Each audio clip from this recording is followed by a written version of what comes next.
Okay,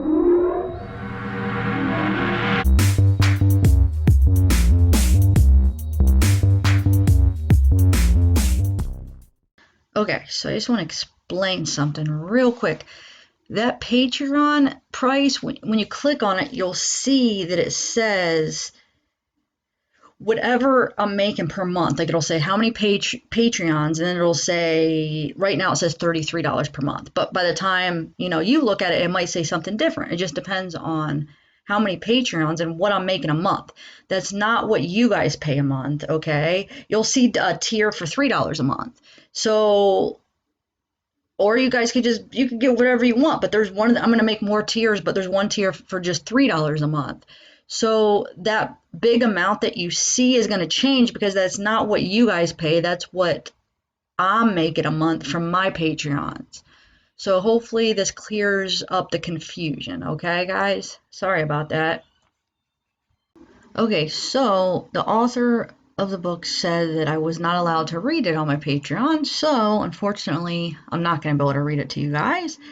I'm so upset because I spent hours recording and editing videos that I can't use now. So hopefully, I still am gonna discuss them on the videos, and what I think about it, I just can't read it word for word. So I could still make videos about my opinion on the book and read parts of it. I just can't read the whole book and like paraphrase it and kind of put it into my own words, read some excerpts from it. So I'm still going to do that, but I just can't read the whole book, I guess.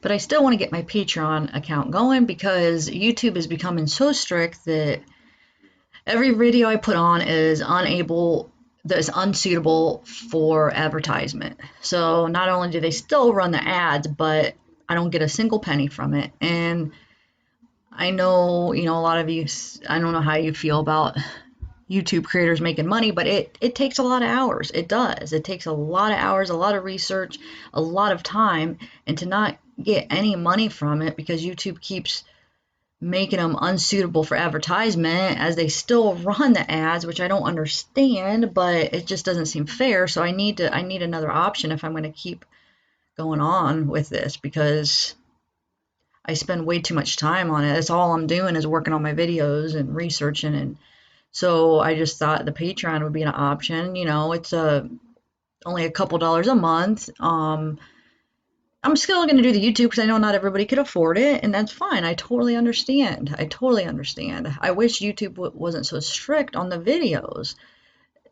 And it seems like people that have a true crime channel are screwed because the content is always going to be about something violent. It's going to be about something that goes against the policies for what fits under suitable for advertisement because it's always about a murder or some violent crime. So how do you talk about it without talking about it? So it's like all my videos keep falling under not suitable. So I need another option if I'm going to keep doing this. So Patreon's perfect because it's only a couple dollars a month. You could do $1, you could do $2, you could do $3. I mean, you could do whatever you want, and you don't have to because I'll still do it on YouTube. But it's just an option that I want to offer. So hopefully you guys will understand.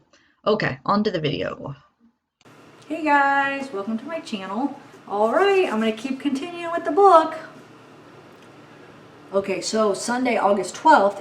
He said the girls were bothering him so much that he'd rather be with Nikki. Oh, man. Because remember, he already had his plan.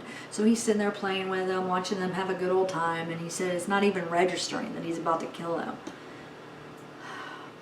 So it's saying that his plan to kill his family was not a well thought out plan. He didn't even, think how he would hide all the evidence. He said he didn't even try to hide all the evidence. As we know, it was the stupidest plan ever. It was, wow, to think that he thought that he was going to get away with it. I don't know. Doesn't even make sense. I guess NK kept texting him, telling him how much she wanted him, telling him how much she wanted to see him. He's saying, how could he think he could do something like this and get away with it and just start over like nothing happened? And then it goes on to talk about how Chris has an IQ of 140, which is saying that he's genius or almost genius is 140 or over. So when did he take that test is what I want to know. Was this after he was in prison they gave it to him, or before? Or I would like him to retake that test. No, but I mean, I know there's a lot of geniuses don't have very much common sense, or they're really smart, but they're not smart in, like, you know, emotional intelligence is really low. Their social intelligence is really low. So I feel like it's very, it doesn't mean everything. Your IQ does not mean everything. I feel like it means very little as far as your overall ability to function healthy in an environment. I really do. I don't know. He bathed the girls, read them stories, their bedtime stories. He put them down for the night. And then he spent the next hour and a half talking to NK, which we know that was that 111-minute conversation. So he said that they had phone sex on that conversation. And then he compares NK to an addictive drug that you can't get enough of. And that's why I want to know if there was drugs involved. So was it not only her and the sex and all the attention, but was it the drugs involved too? So was it the power of the drugs and all of that mixed, or was there no drugs involved? I don't know. What do you guys think? I mean, because that on top of like the sex and the attention, and then you add drugs into the mix, that even makes it more powerful. But I don't know. Maybe drugs didn't play a part in it at all. I'm not sure. I just would love to know what he meant by dark things. Like what he did that he was ashamed of. Was it... I don't know. I really... Do you guys... Give me some of your thoughts on what you think that can mean. So he's saying he didn't want to stay with Shanann and the girls another day. Nikki was all he could think of. That's the only thing he wanted. He just wanted to get rid of his family. Couldn't even stand to be with him another day. And he's saying, even though this was the night before he was planning on doing it, he was about to do this in a few hours, he said he never mentioned it to NK. That's what he said. He never told her about it. He never told her his plan or anything. Like we saw in that Daily Mail article, how he said when he tucked his little girls into bed that night, he knew it would be the last time he would tuck them in.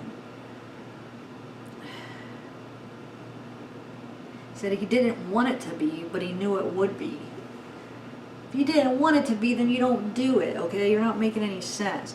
But do you see how that could play into the insanity, and that he didn't have control, and of course there's different insanity defenses. There's different ones you could use, and actually maybe I'll link that in my description. I kind of talked in depth about it in one of my videos. I'll link that in my description on the video. I talked about legal insanity. Well, it's called legal insanity versus clinical insanity, but I got into all the different ways you could use in the court of law to argue. There's different insanity defenses that you could use, okay? So, but what I'm wondering is, with him saying that he didn't want to, but it's like he had to, is that leading up, is that trying to, saying some of these things where he's going to use this to help him making that argument for an appeal? Because one of the ones, a part of the insanity defense, which it's hard to get. I mean, it's not like it's going to have easy if he tries to use this, but a part of one of the reasons could be because he's incapable of self-control because of mental disease or defect. So is he trying to set it up where he's going to say like he was incapable of controlling these powerful thoughts, these powerful I mean, they're trying to kind of say that it was, this darkness or this evil spirit that maybe overpowered him, and he was incapable of controlling that urge. Is that what he's trying to say? Like he's leaving little hints of this, I feel like this book is.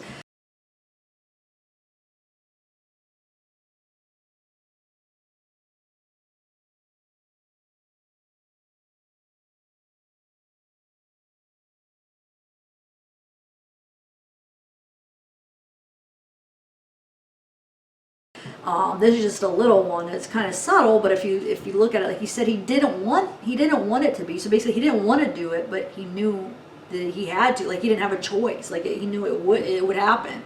So I don't know. Let me know what you guys think. If you think he's going to try to do that. So he's saying that the pain and destruction of divorce is awful. Oh yeah, it's so much more awful than the pain of murdering your whole family. Let's just kill them, because that's the pain and destruction of that is it's less than divorce. What? Like that reasoning is ridiculous. Wow. And now there has to be something evil that could cause a man to disregard his family to this degree.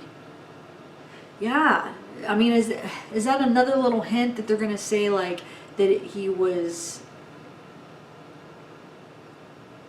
controlled or possessed by this evil?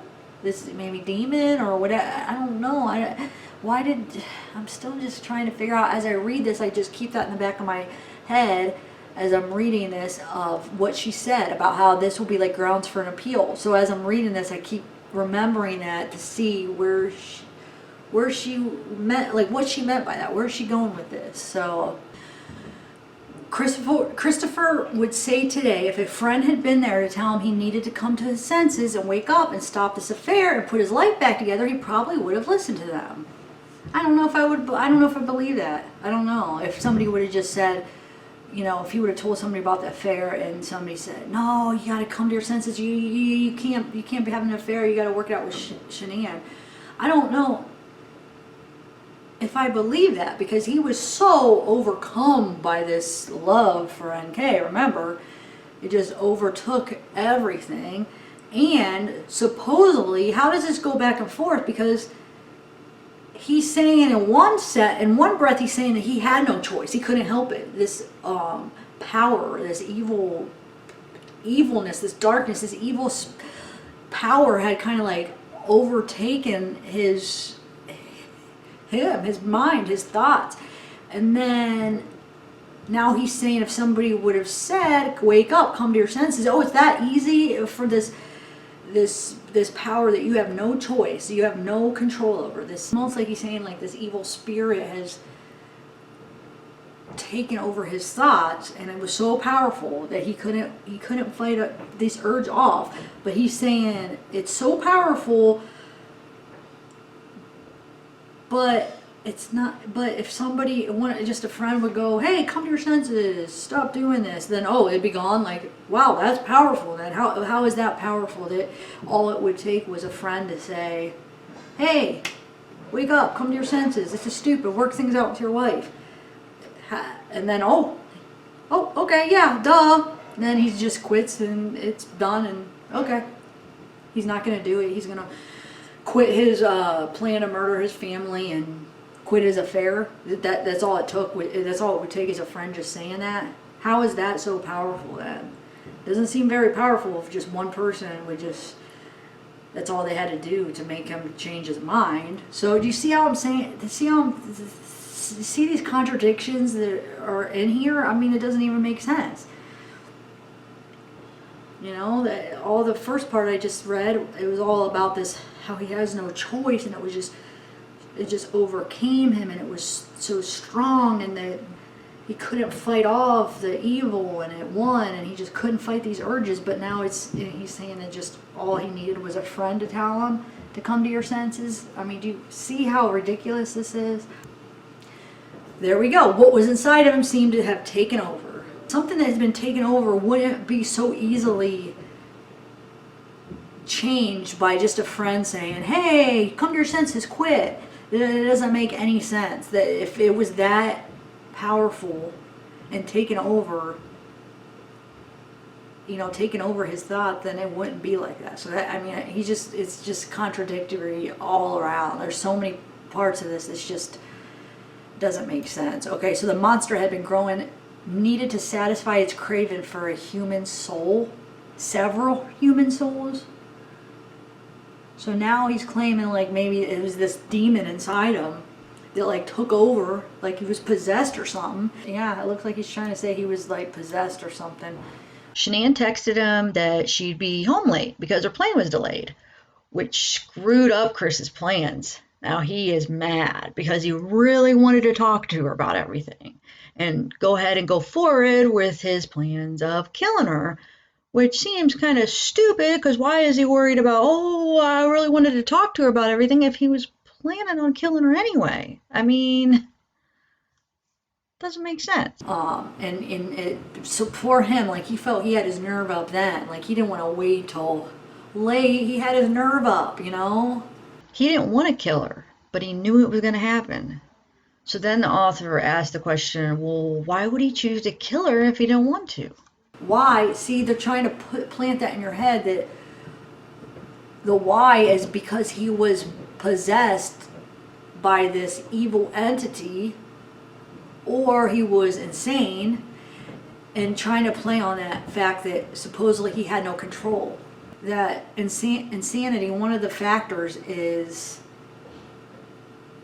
they're incapable of self-control because of a mental disease or defect. So, like I said, some people can view it as a possession, and some as a mental disorder, as something, psychological, something mentally wrong. So I feel like is what they're trying to say. If he didn't want to, why did he do it anyway? Because he has this mental disease that made him incapable of controlling himself, basically. So that's one of the factors in when you make that plea for insanity, like the legal definition of insanity, is that you have no control over your actions. You are incapable of any self-control because of something mentally wrong. So, some mental disease or defect. Okay, so I feel like they're playing on that. So why, if he didn't want to, would he have chosen anyway? Because they're saying he didn't want to, but he was incapable of rejecting that. Like he was incapable of fighting that off. He was incapable of acting in a different way. Like it overpowered him, is what I feel like that's what they're kind of trying to allude to. Look, he wants to say hi. He wasn't feeling good this morning, huh? He had a little stomach ache. He had little stomach problems, huh? But he wanted to say hi. He gets really camera shy, huh? Yes, he does. Say hi, Zeke.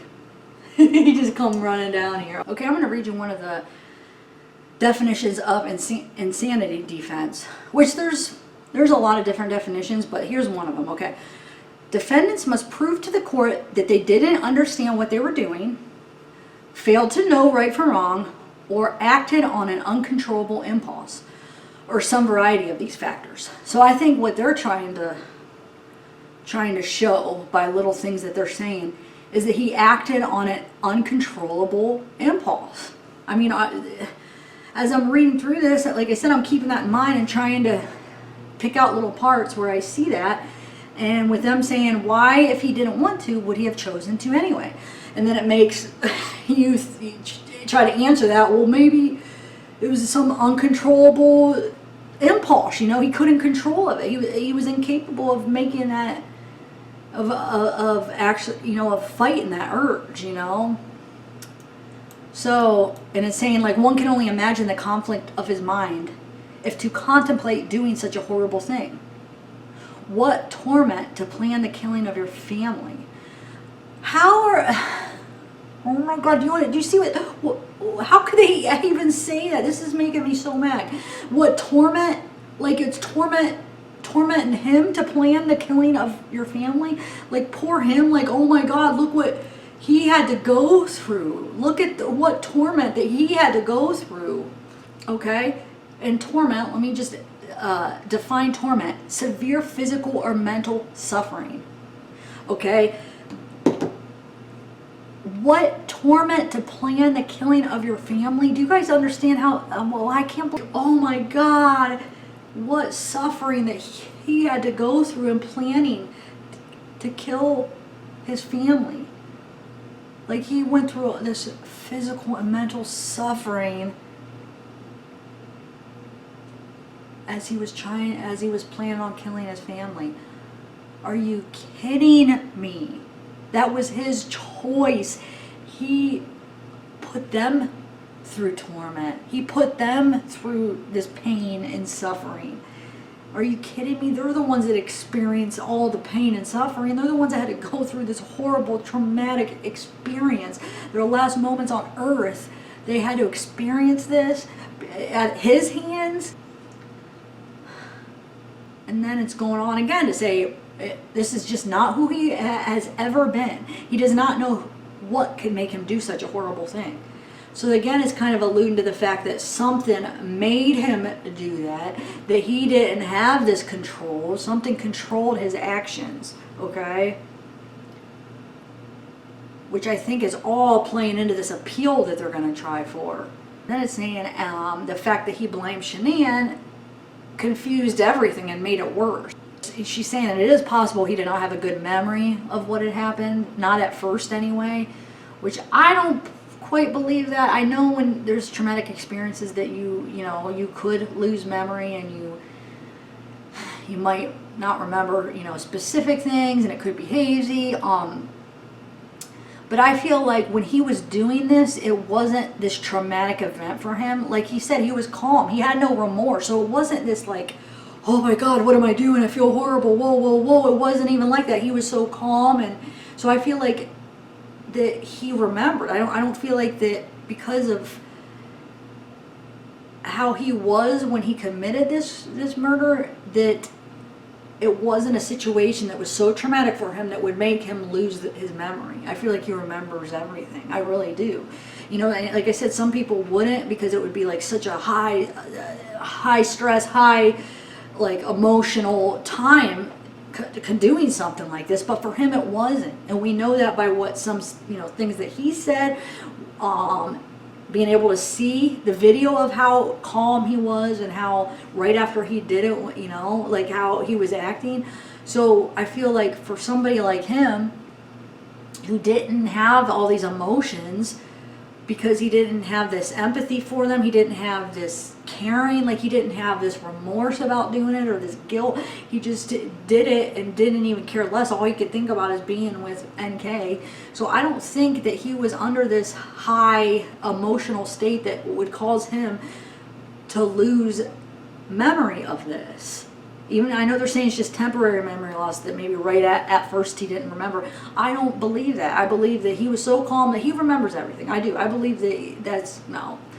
To say that he might have had like a memory loss about it when he said that Shanann did it. I don't believe that.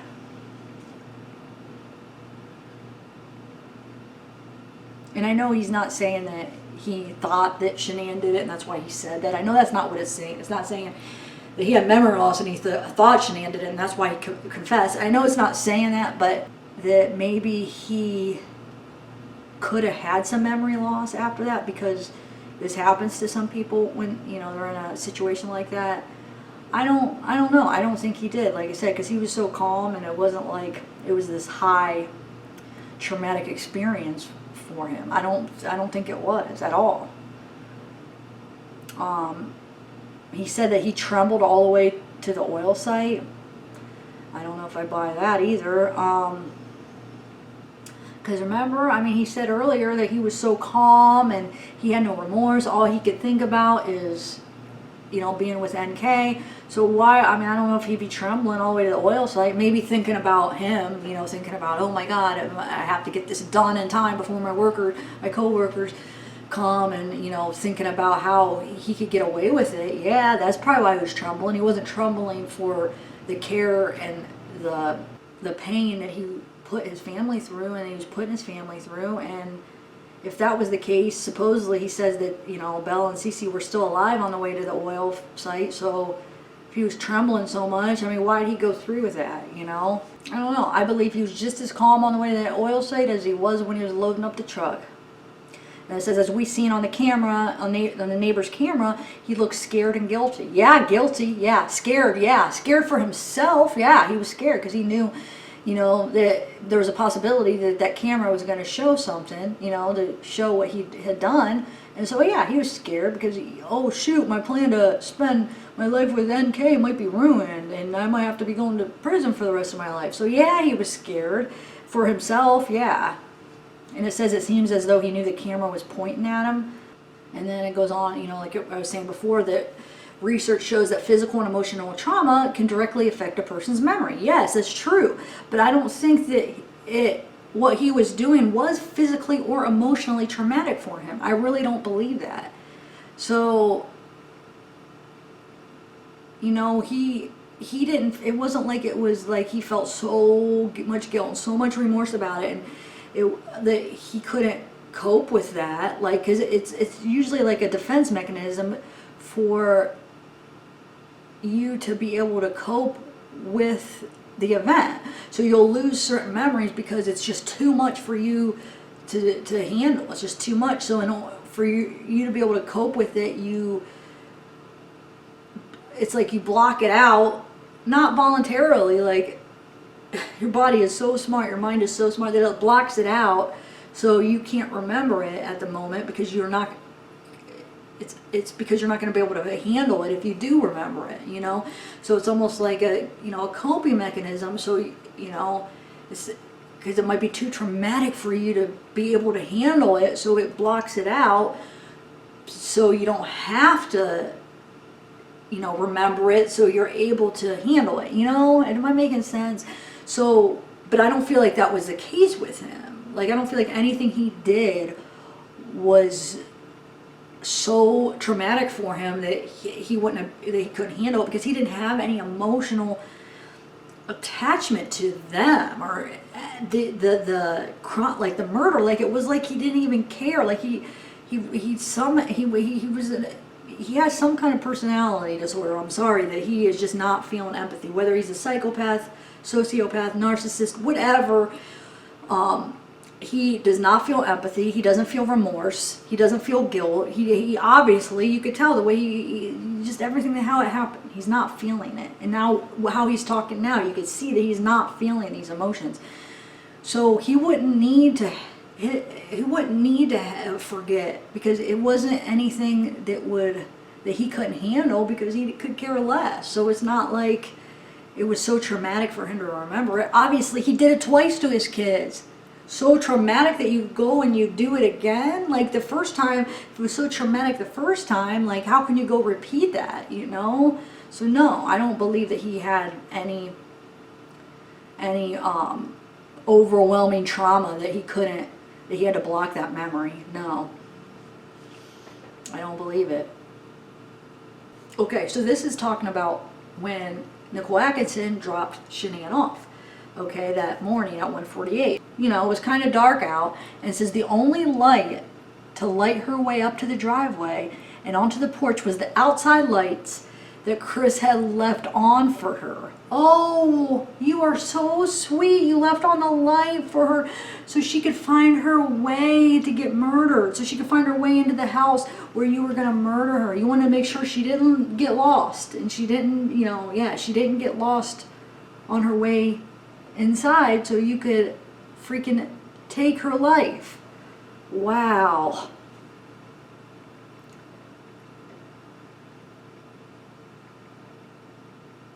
And then it says, leaving the outside lights on for your wife signifies, I'm glad you're home safe. I'm waiting for you. What? He's glad she's home safe, so then when she gets in, he could kill her? That doesn't make any sense.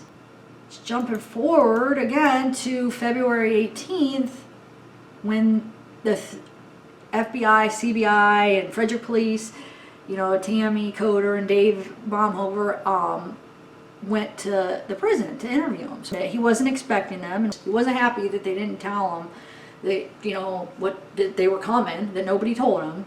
so sorry.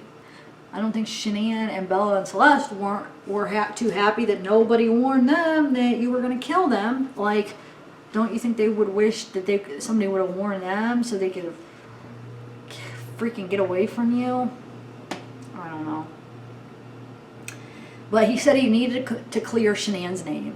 So he told them the truth about killing his girls. When Sherilyn asked Chris about the oxy, at first he said he gave it to her twice, once in North Carolina and once before he killed her, saying that's the reason she couldn't fight back, because he gave it to her right before he killed her. But then later he told Sherilyn that he only gave it to her once in North Carolina. Why is he lying? I mean, he can't even keep his lies straight. It's like he probably forgot that he said that he gave it to her before he killed her too. Is that he just can't even. That's why it makes me. Well, not only that. There's many reasons why it makes me not believe a lot that he says.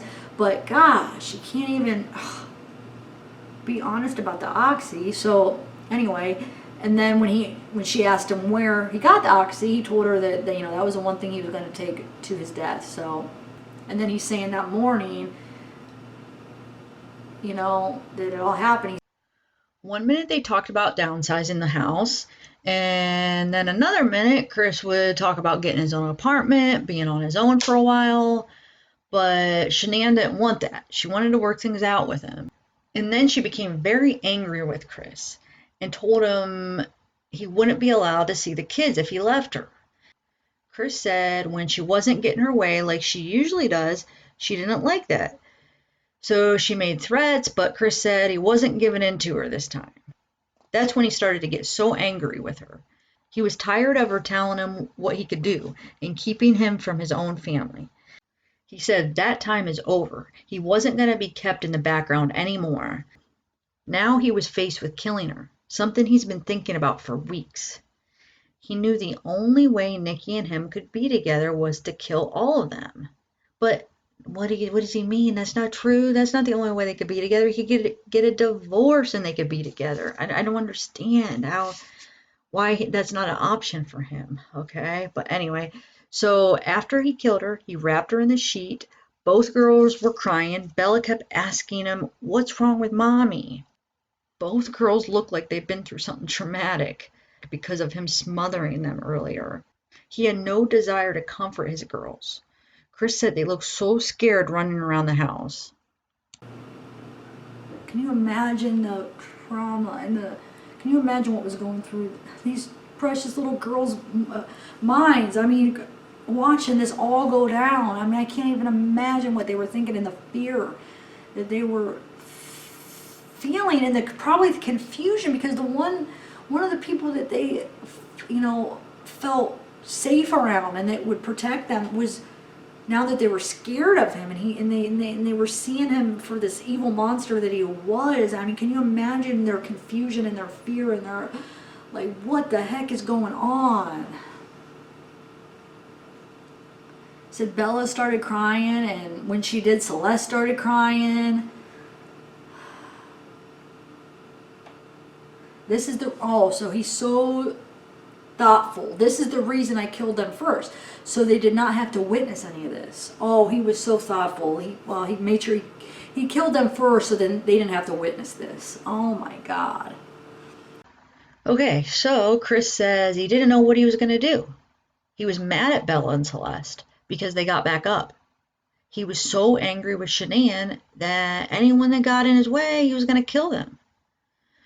So he laid Shanann by the back door and ran outside to back the truck in the driveway. Wow. So he's angry at the girls that he wasn't able to, his first time trying to kill them, it didn't work. They got back up. Wow. And this is another, now, and I realize now that the girls getting up and walking around may have been God's third attempt to stop what I was doing. It was too late. So he's saying it was too late. Something had taken him, and he couldn't get back from it. It's like another example where he's saying he had no choice. Like, he couldn't control this urge that he has. He was incapable of fighting an uncontrollable urge, like the insanity defense. So he gathered his things, his lunch, his shovel, rake from the garage. He says he still doesn't know why he took the gas can, but something just made him take it. I don't know, he just doesn't know, but something made him take the gas can, but he's not sure why. When the FBI asked him, were you going to take your life? That he told him that he thought about it, but honestly, he never did. That's not why he brought the gas can. So he lied to the FBI saying, yeah, I thought about it, but we all knew he wasn't going to take his life. That thought didn't even cross his mind. He's too selfish. Okay, so Chris basically says that he dragged Shanann out to the truck. He then lifted her and laid her on the back floor, and then he went around and he pulled her across the floor.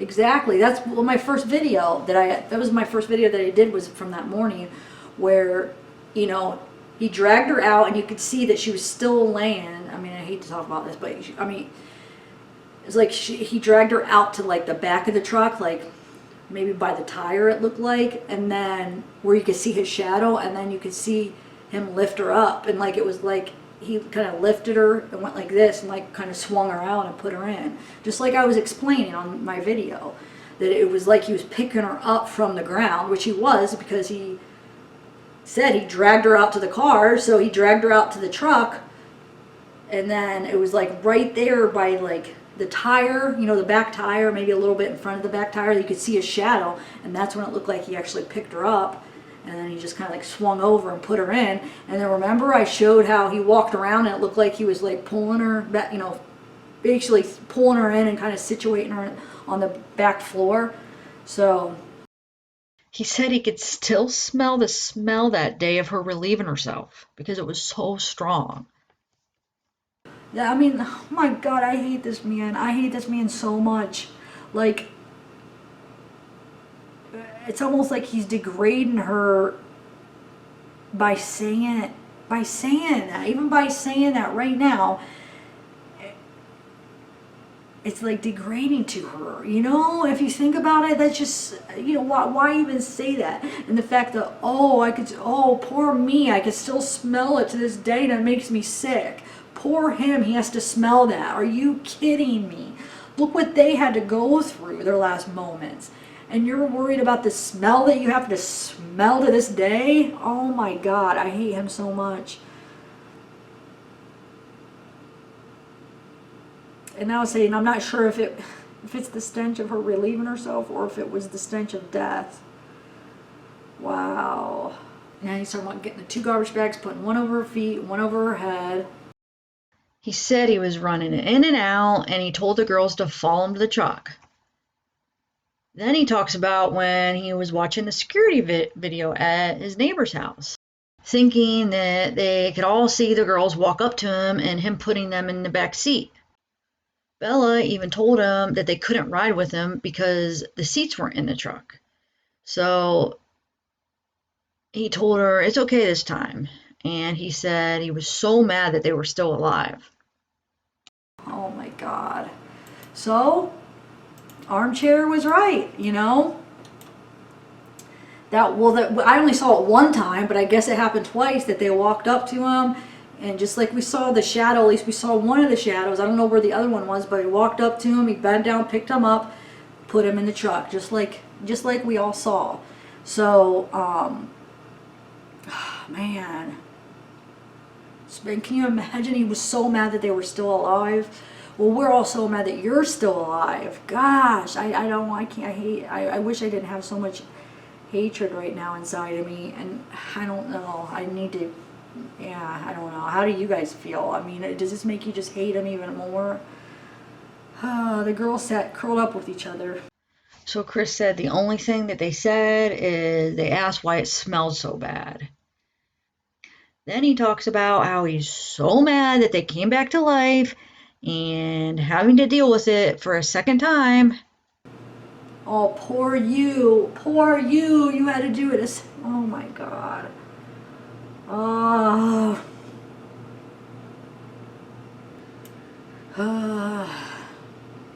He said it took him an hour to get to the site, and he said he didn't calm down at all. He said he laid Jeanine on the ground and walked back to the truck with a blanket.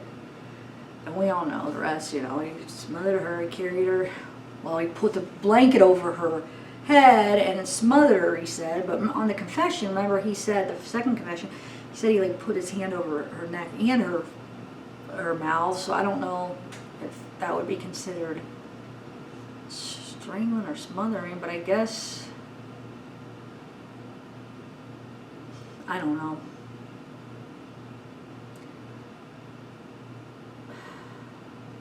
Said when he opened the hatch, he was surprised how small the opening was. I lifted her up and down into the hole. She went in pretty smoothly. Then without blinking an eye, I went right back to my truck and went over to Bella.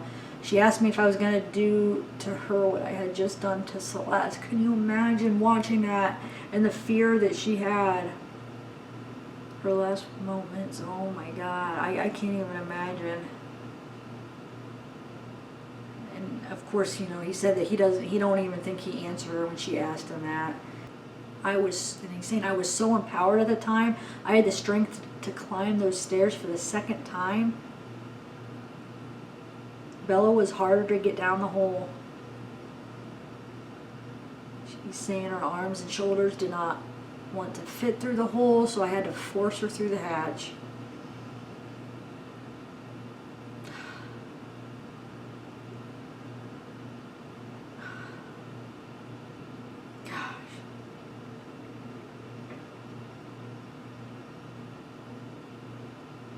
He said he did them separately on purpose to try to get them as far away from Shanann as possible.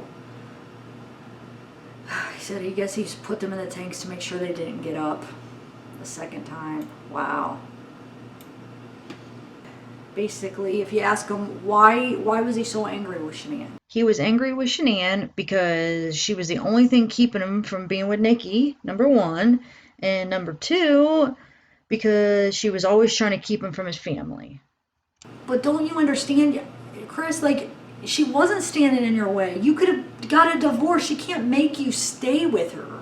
She doesn't have that power to make you physically and anyway, make you stay with her. You always have the choice of getting a divorce and leaving her. So how was she standing in your way? Like, you could have left her and got a divorce and been with NK. Like, that's not an excuse. Now he's saying if I had not killed them when I got home from that work that afternoon, that Shanann would not have let me in my own house. What? She would have locked the doors or had the locks changed to show him that she was still in control. Either way, then go get a hotel for a couple nights. Come on now. Oh, he would have to make a scene. But what about this scene that you made murdering your family? You don't want to make a scene of her locking you out? And you didn't want the neighbors to see that? What? Wow. But you wanted the neighbors to know that you freaking murdered your family? Are you kidding me? Let's not make a scene of Shanann locking me out. Oh my gosh. But let's make a huge scene and kill my whole family. I mean, didn't you think eventually they were going to realize they were missing? I mean, I don't understand that thought process. It's going back now to at the site again. Okay, so I then went and dug a hole for Shanann. The dirt was loose, and I remember easy to move.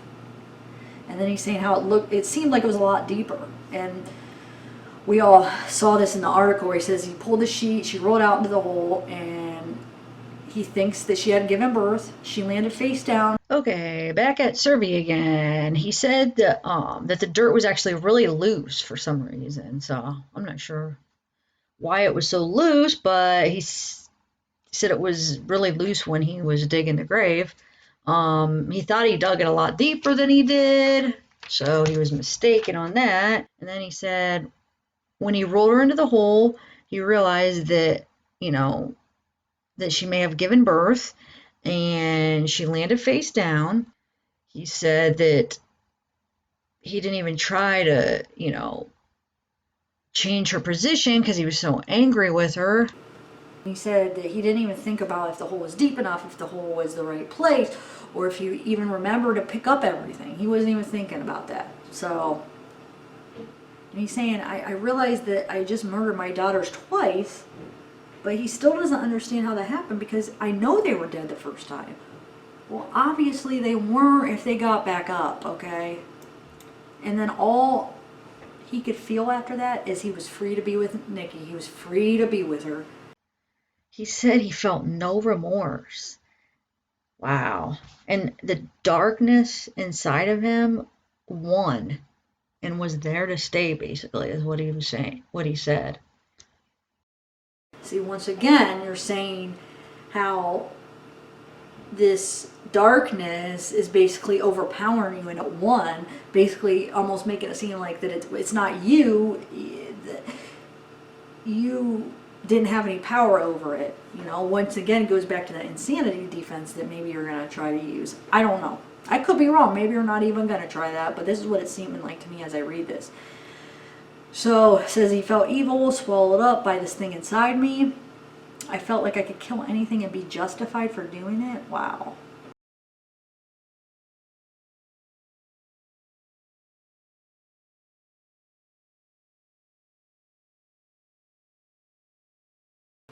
Yeah, and it says after Chris killed his family and drove away, Nikki texted him to look up the song by Metallica, Battery.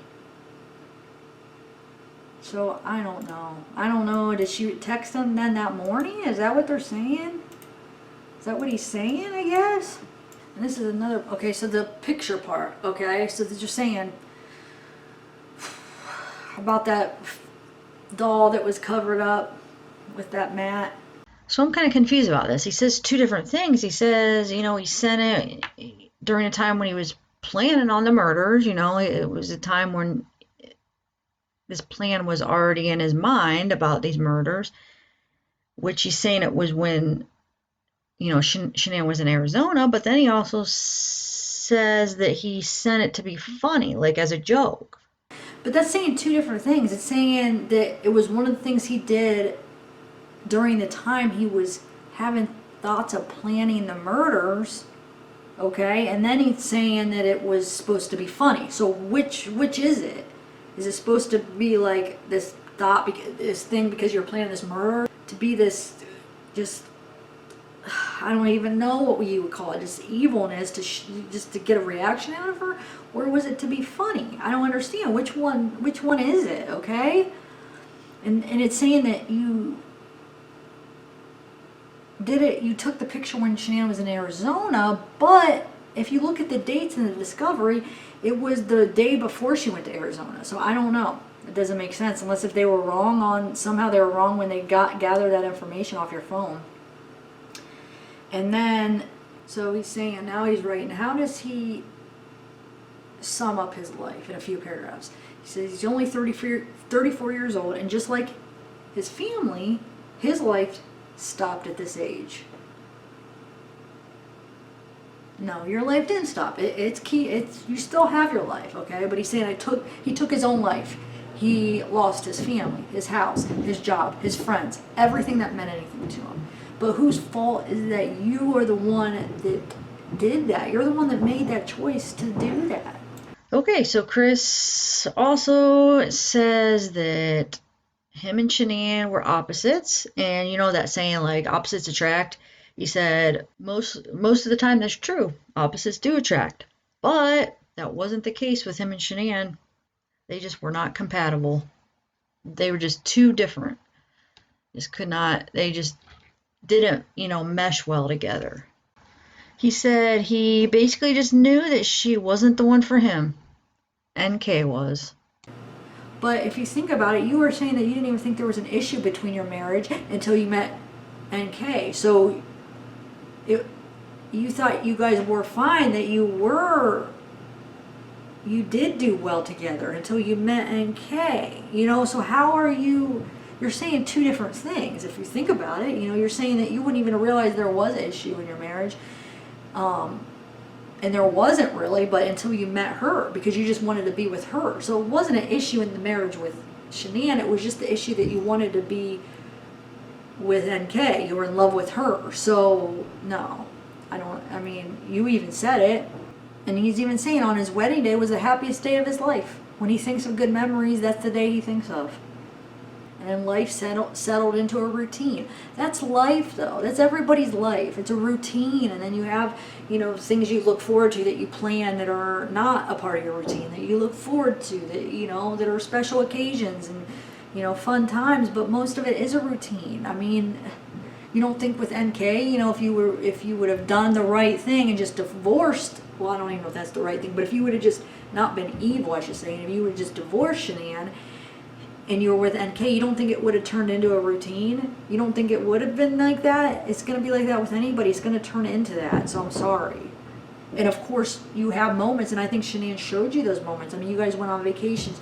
You guys did things like fun things and went and saw different places and stuff. So she tried to make it less of a routine than anybody else would, she tried to do different things, and you got to go on a lot of vacations and do a lot of things when you were with her, to break that routine, so he's still saying that it was not his mind or not his hands that did this to them, but hands and mind being controlled by something evil. And he's hoping people will believe him. So right there, saying he didn't have any control. Something else was controlling him. So Chris says that his life spiraled out of control after they got back from San Diego and after Shanann and the girls left for North Carolina. So we all know that. That's when he started spending every night with NK, And then he goes on to say that basically the main reason he wanted to leave Shanann was because she was too bossy. And the girls started to act that way too, I guess. So they were like modeling, her behavior, because kids, they see their parents act a certain way, then they start acting that way. So that's what he's saying. So, and that the marriage was just too far gone. Basically, she wanted to go to counseling. He thought counseling would be pointless because he thought the marriage was just too far gone. Which isn't true. You even said, but it wasn't about the marriage between you and her. It was about your love obsession with NK. I mean, you've said it over and over. It wasn't even about necessarily your marriage being bad, because you didn't even know it was bad until you met NK. It was all about her. So, no, I don't believe that. That you're saying that you felt your marriage was too far gone. I don't think it had anything to do with your marriage being too far gone. It had to do with your obsession with NK. That's how I think. But he's saying, I was tired of how controlling she was. And I was especially tired of her keeping me and the girls from my family. That's bullcrap. He is freaking bashing her right now. Whatever. On the morning of, that's probably that morning he's saying that was the main thing why he was so angry. Being told she would keep the girls from me. That's bullcrap. Oh my God. But then you kill the girls? So you're saying the main reason that you're angry is because she was keeping them? She talked about keeping the girls from you, but then you go kill them? You see how ridiculous that sounds. The main reason you killed Shanann, but supposedly you already killed your girls once. Okay? And then the main reason you decided to kill her is because she said that you were never going to see the kids again, but you just took away that chance of ever seeing them again anyway, because in your eyes you thought you just killed them, and then you did it again. Do you realize how stupid and how that does not make one bit of sense that you're saying that was the main reason you killed her? And earlier you said the main reason you killed her is because you wanted to be with Nikki, and you would do anything to be with her, and Jeanine kept you from being with her. That was something that kept you from being with her, so you had to do anything so you could be with her. So you're contradictions all over the place here. Do you not? Wow, you were such a liar. And you even just said it earlier in this book, how you didn't talk through things, like how NK, the reason that she said you were different than other guys is because you actually like to talk it out and work through things. But you didn't give Shanann a chance. You didn't give her a chance. You didn't talk and communicate with her and talk things out when she desperately wanted to know you know, how you were feeling and try to work things out. But you wouldn't do that to her. You wouldn't do that for her. You would just say, oh, it's just in my head. I just got to work things out in my head. You didn't give her the benefit of, you know, actually talking things out, but you did it for her. You did it for NK. That's bullcrap. It says you tried very gently to talk many times, but it fell on deaf ears. No, you even said that you just didn't. You just kind of shut down, and you didn't try to work things out like you did with NK, you know. And we even seen it from her text to her friends. Like, you just always said, "Oh, I'm just in my head. I didn't whatever," and you didn't communicate like that. So I don't believe you. Okay, so he says that there's something that is dark inside of him that he could feel, and that he started to feel it when he started hanging out with NK. And then it actually started to control him, he said. And even though it did start when he started to hang out with NK, he's saying that he can't blame NK because she's a victim. So Chris, he calls it a demon because he said he doesn't really know what else to call it, but he doesn't necessarily mean demon in the religious sense, but he just doesn't know what else, how else to describe it, or what else to call it. Then he explains how he could see what was going to happen before it happened, but he couldn't control it. Like, he could see it before it happened. He knew it was going to happen, but he couldn't stop it from happening. So once again, you're saying like you had no choice. You knew that once you saw it, it was just going to happen, and it was almost like you're incapable of fighting that urge, right? Just like the part in the insanity defense that I'm thinking that you're gonna use to try to appeal this. And you're saying that you knew if you had to tell your parents that they couldn't see the kids, that would be so rough on them. So why don't you make it so they can never see them ever again in their whole life? So you know, just kill them so they can never see them. But you know how rough that if, you know, they couldn't see the kids, when you know that would only have been temporarily that they couldn't see them, you know, but oh, it would be so hard on them, so let me just get rid of them completely. Like, do you realize how this doesn't make any sense at all, what you're saying? So you're saying that they wanted to see them so bad, and you're afraid what that might do to them, that they can never see them again. So you make them never be able to see them again. I don't understand your reasoning. You're saying that it was just, oh, you couldn't even imagine that. So you had to do this because you couldn't imagine telling them that they could never see him again. You're afraid of what that would do to them. And then you kill them. I mean, I don't understand what you're trying to say. And then you talk about how you love the fact that when you're with NK, you can just be yourself. You didn't have to pretend to be anybody else. Like, you had to, I guess, you're saying that you had to when you were with Shanann. You had to pretend like you're somebody else and you couldn't be yourself. But with NK, you could be yourself and you didn't have to pretend, and she didn't get mad. But I could think of a few times that you said she did get mad at you, so that I don't, well, you're lying. You already said a few times where she did get mad and you had to talk her down. So you saying she didn't get mad is a freaking lie. I mean, and you guys were only together not even 2 months, and she's already gotten extremely mad at you a few times. So what does that tell you? I mean, you're not even making any sense.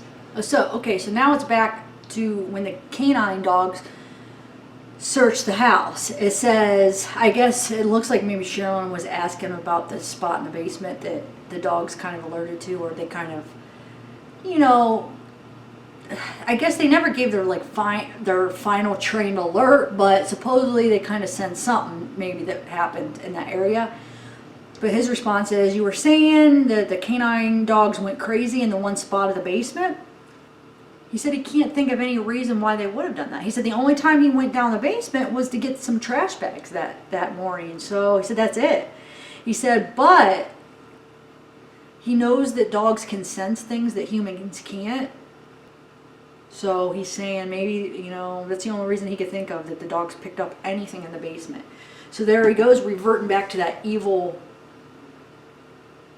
evil spirit or evil sense, or that darkness that's supposedly in the house, some evil spirit, or I don't even know, he never calls it a spirit, but he says like a darkness and the evilness, and just I don't know if I forget if he mentions demons, but just he's kind of alluding to like there's some kind of demons and there's some kind of evil spirit that's in his house. He's kind of going back to that evil spirit that's whatever overcame him, that is lurking in the house, and that dogs could maybe sense it, it would basically say dogs can sense things that humans can't. So maybe that's what they were sensing in the basement, that evilness that was overpowering him, that was in the house. So I don't know. Okay, so he tells a story about the first night that he's in his cell.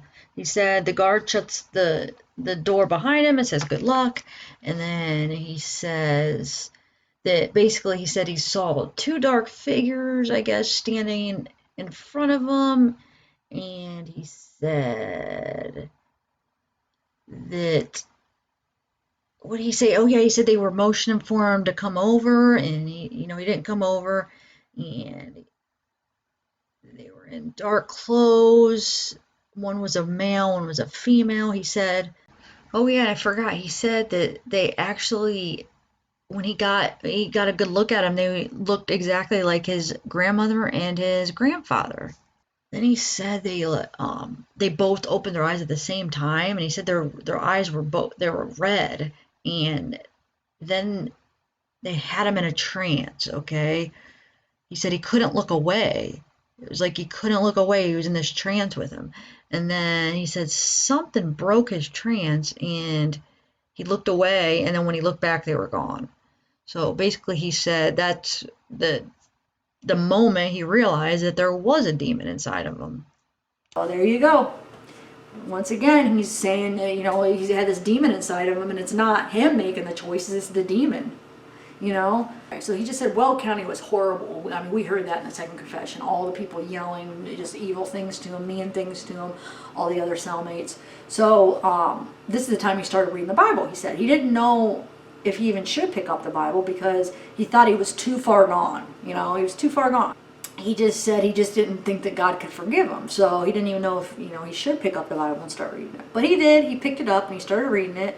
And he thought there had to be a message in here that could help me. That could help me through this. So he said it only took him 2 weeks to finish the Bible. The Bible verses showed the mercy and loving kindness of God. And he's talking about after he pled guilty on November 19th, that him and the deputy said some prayers together, and he said that they both cried when they were saying prayers together. It was a very moving moment, him and the deputy, praying together. Okay, so back in North Carolina, right, he texts Nikki that they can't call each other, but just text. And she texts back, well, why not? Are you with her? So he's like thinking to himself, well, wait a minute, you just told me to go enjoy my time with my family, and now he's thinking to himself, why is she acting like that? He said he wished it would have hit him and he would have realized, wait a minute, this isn't right. Why, look how she's acting.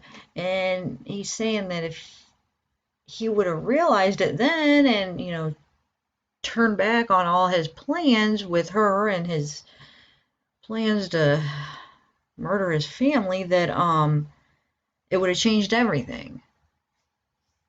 See, I don't know if it would have, because now that I originally believed, if it wasn't for Nikki, you would never have done this, and maybe it wouldn't have happened the way it did, but it wasn't going to change how evil you were. Like we're all coming to realize you are an evil person. You have something seriously wrong with you.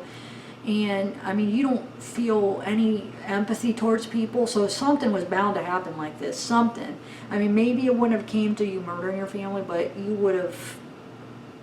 I feel like you would have done something to hurt them, because how could somebody as evil as you just go your whole life without doing something like this? I don't know. I don't know if I believe that.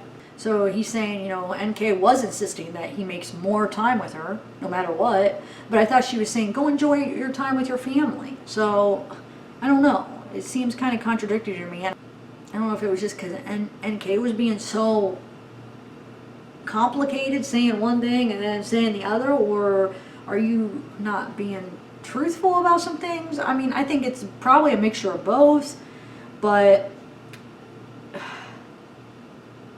so this is so the first night that he was there is when he gave Shanann the oxycodone. He said he thought it would cause her to have a miscarriage because he had looked up on the internet and read about it, and 80 milligram of oxycodone should have caused her to lose the baby.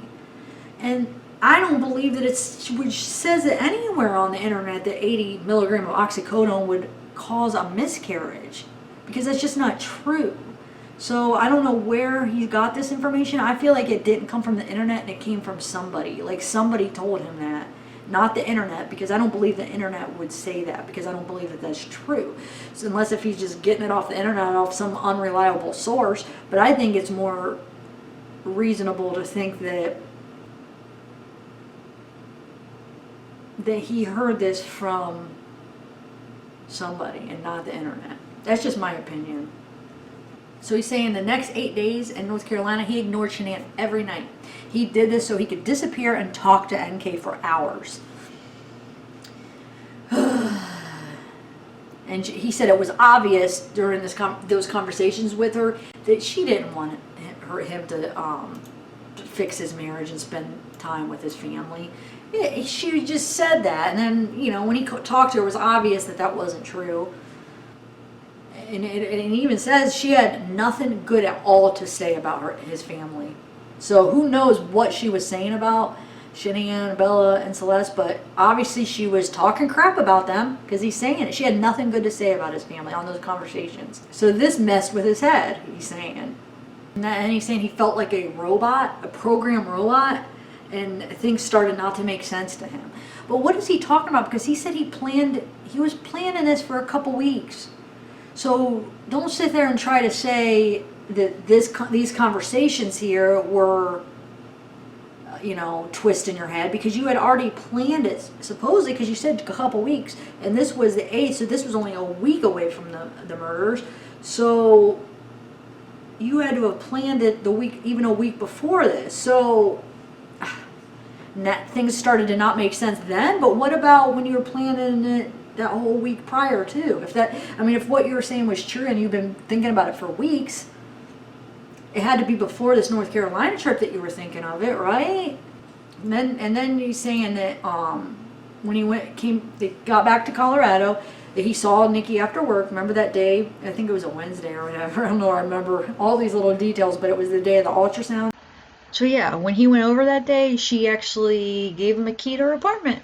So yeah, that's when he realized, wow, wait a minute, this is a big step. Like, you know, she's taking this relationship to the next level. So that's what he was doing too. Well, in a weird, sick, twisted way, he thought in his own way he was taken to the next level by getting rid of the old family. And then she tells him about her small group of friends that are into some dark things, I guess. I don't know. I mean, they don't specify what it is, but I guess that he found out towards the end that some of her friends are into some dark things, whatever that means. So, and then talks about how, you know, she was in an abusive relationship for years, and, you know, it's the same stuff, I guess, he already said, but, you know, how she took medication. So, once again, it brings the question, what are the dark things her friends were into? And also, he even mentions, remember at the beginning, that he did some dark things with her that he's ashamed of. Some dark things happened at the apartment that he'll take with him to his death or whatever. So, gosh, it makes me want to know. And like I said, it's obviously they're not going to tell us in this book what it is, but hopefully maybe one day I feel like it might come out. So now here's another case, an example where he says he never saw his marriage as a struggle until he met Nikki. So all these claims that you're just mentioning, like about how she was bossy and she didn't let you be yourself and she made you feel this way, she did this and that, and you're saying it, you said it multiple times that you never seen a problem in your marriage before you met Nikki. I mean, Nikki was the factor, the only reason, because you wanted to be with her. That was the only problem of the marriage, is that your marriage was keeping you from being with Nikki when you wanted to, because you would have to answer to your wife. I mean, because you're supposed to be with your wife and your kids. So that was the only issue, that she was keeping you from being with her, right? I mean, so all that crap about how, you know, oh, Shanann didn't made you feel this way, or didn't let you do this, or you didn't have a voice. Well, why didn't that bother you until you met Nikki?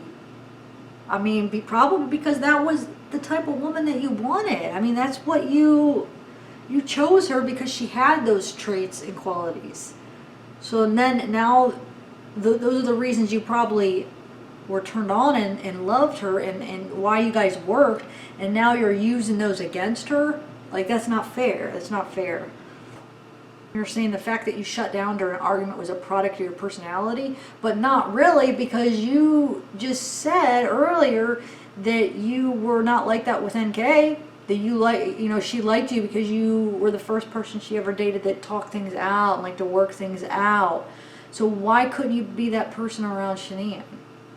And, you know, if you felt that uneasy around her, then maybe you should have try to go to counseling. If it doesn't work, then get a divorce. Don't kill her, just get a divorce then. You know, if it just didn't work, okay, let's say, okay, you guys just weren't compatible. You guys, you know, you just felt uneasy, you just didn't feel comfortable around her. Well, then go get a divorce, okay? Don't kill her. So, I don't know. That's all that I have right now. Of course, we're all going to be getting the book soon, I know, so I don't know. I guess I'll end this here. Let me know what you guys think about it so far in the comments. All right, bye guys. Have a good one.